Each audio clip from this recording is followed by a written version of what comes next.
What is the psychology behind cancel culture? Cancel culture.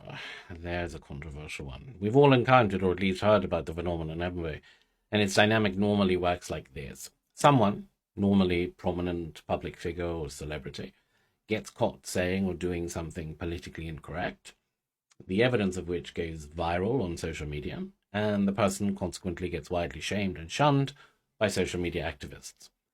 And in many cases, the perceived offenders even end up losing their jobs. Now, psychologically speaking, cancel culture is a form of community activism, and it's aimed at ensuring that a perceived transgressor is visibly punished or cancelled. The people doing the cancelling usually do so as a result of experiencing very strong negative emotions when they witness the transgression that has just happened.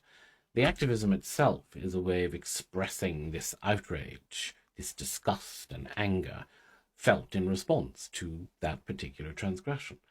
So, at the heart of cancel culture lies the very basic human psychological drive towards conformity.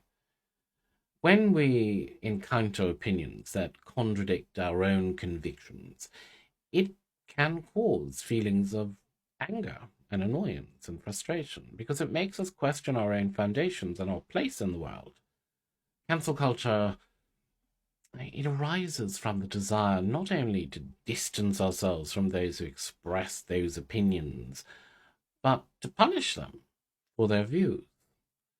Calling someone out on irresponsible behavior can provide us with a sense of, well, a sense that we're adding our voice to a cause and making the world a better place to live in. Our own sense of identity is rooted in our core values and beliefs, isn't it? We tend to associate with and follow brands or public figures or influencers who embody those values and beliefs. And we also distance ourselves from those who have diverging or different opinions to our own. So I suppose cancel culture is the public backlash that celebrities or brands or influencers face when they contradict the beliefs of their consumers or their followers. Many prominent and respectable public figures have found themselves on the wrong end of cancel culture. Think about J.K. Rowling, for example, the creator of Harry Potter, or Roseanne Barr, the actress. The fact of the matter is that anyone, any one of us, you don't have to be a celebrity, can be cancelled, as long as enough people believe the transgression deserves to be punished. It's not just that. You could be cancelled for something you said 10, 15, 20 years ago. It doesn't have to be something you said recently.